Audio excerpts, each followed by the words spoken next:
Bharatiya Janata party के द्वारा शासित एमसीडी में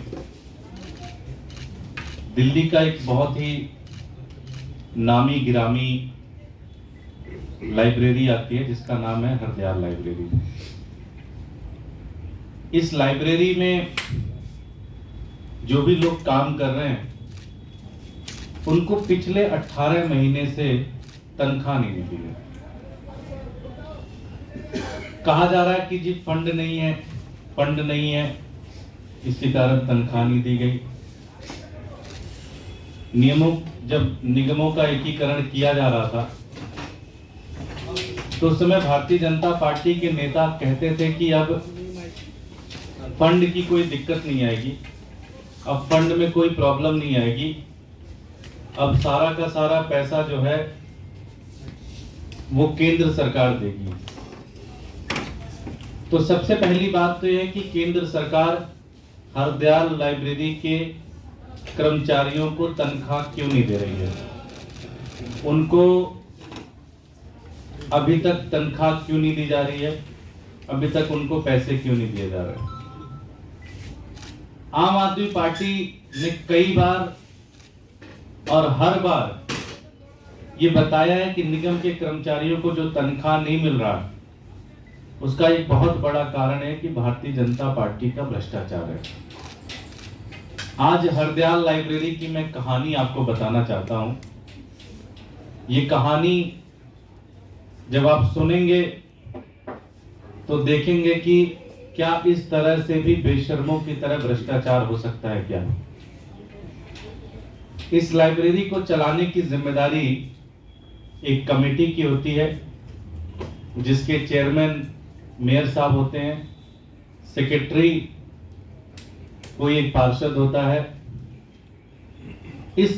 और एक तरीके से secretary day to day affair सारी चीजें मैनेज करता है। हरदयाल लाइब्रेरी की जो सेक्रेटरी हैं ये पूनम परासर जी हैं। पूनम परासर जी भारतीय जनता पार्टी की पार्षदा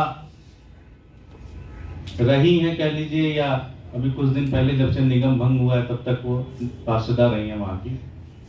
उनके पति अनिल झा जी जो कि किराड़ी से विधायक भी रहे हैं, भारतीय जनता पार्टी के कई पदों पे हैं, भारतीय जनता पार्टी के कैंडिडेट भी रहे हैं। इंटरेस्टिंग चीज यह है कि पूनम परासर जी सेक्रेटरी हुई और उन्होंने अनिल झा जी को मैनेजमेंट कमेटी का मेंबर बना दिया आजीवन, हमेशा के लिए। और बड़ी इंटरेस्टिंग चीज बताता हूं आपको कि यहीं पर वो नहीं रुके, उन्होंने अपने बच्चे की नौकरी भी हरदयाल लाइब्रेरी में लगा दी, जिसको 38,000 रुपए से ज्यादा तनख्वाह भी मिल रही है। और बड़ी इंटरेस्टिंग चीज है, जब कर्मचारियों को तनख्वाह देने के पैसे नहीं है, कह रहे हैं जी कर्मचारियों को पेंशन नहीं मिल पा रही, कर्मचारियों को तनख्वाह नहीं मिल रही है, तो इन्होंने 10 नई भर्तियां भी की। उस भर्ती करने का प्रोसेस बड़ा इंटरेस्टिंग है। एक पेपर है, आप लोगों ने उसका नाम सुना है या नहीं सुना है, शाह टाइम्स। 19 तारीख को शाह टाइम्स में ऐड आया कि कोई नौकरी है और 23 तारीख उसकी लास्ट डेट थी। तो 10 लोगों को जिन्होंने अप्लाई किया उनको भी नौकरी दे दी गई, तो कोई कंपटीशन नहीं हुआ। और सबसे बड़ी इंटरेस्टिंग चीज है कि जो 10 लोगों को नौकरी दी गई उनको कहा गया कि इनको हम अभी कच्चे पे रख रहे हैं, 3 ही महीने में उनको पक्का भी कर दिया गया। तो आप समझ रहे हैं सिस्टम को। तो हरदयाल लाइब्रेरी कंगाली पे है, 18 महीने से तनख्वाह नहीं मिल रही है। तो पहले तो पार्षदा जी सेक्रेटरी थी, उन्होंने अपने पति महोदय को मैनेजमेंट कमेटी का आजीवन मेंबर बना दिया, बेटे को नौकरी दे दी, 10 ऐसी नौकरियां दे दी जिसके बारे में किसी को पता नहीं था। वो 10 भी जांच होगी तो कौन होगा पता चल जाएगा। उन 10 को भी 3 महीने के लिए कच्चा रखा और उसके बाद फिर परमानेंट रख दिया। तो मुझे तो लगता है कि गड़बड़ तो है पूरा मामला। आपको भी लग ही रहा होगा कि गड़बड़ है पूरा मामला। भारतीय जनता पार्टी इस तरह से दिल्ली को चला रही है।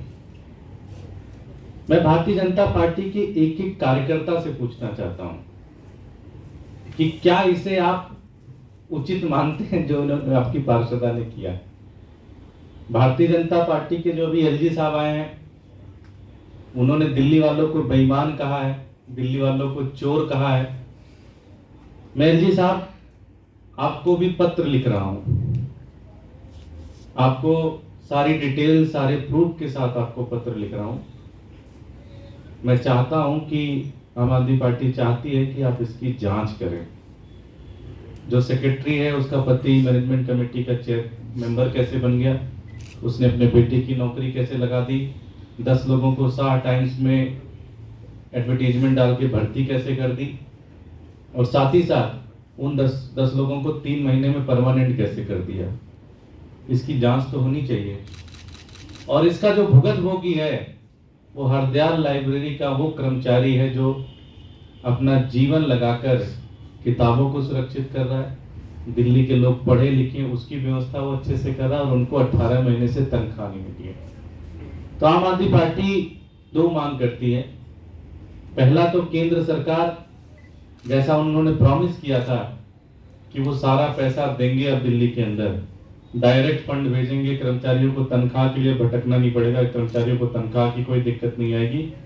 हमारी सबसे पहली मांग तो यह है कि केंद्र सरकार तुरंत इन कर्मचारियों का बकाया वेतन तुरंत दे, नंबर 1। नंबर 2, जो पूनम पराशर जी ने किया है इसकी जांच होनी चाहिए। इसमें मुझे ऐसा लगता है, जो कहानी मैं सुनता हूं, इसमें सारे नियमों की ताक पे रखा गया है। जो एक मोरालिटी होती है समाज की, उस मोरालिटी को भी ताक पे रखा गया है। नैतिकता को तार तार किया गया है इस पूरी सिस्टम के अंदर। आम आदमी पार्टी ये मांग करती है कि ये जो सारी नियुक्तियां हुई हैं इसकी जांच होनी चाहिए। इसको लेकर मैं एलजी साहब को पत्र भी लिख रहा हूं, कल उनको हम पत्र भी देने जाएंगे और सारे सबूत भी उनको देंगे कि हरदयाल लाइब्रेरी के मामले में एक बहुत अच्छी तरह से जांच होनी चाहिए। और साथ ही साथ मैं उनसे हाथ जोड़कर विनती करता हूं कि जो 18 महीने से जिन कर्मचारियों को तनख्वाह नहीं मिली है, उन कर्मचारियों को तनख्वाह दी जाए। बहुत बहुत धन्यवाद।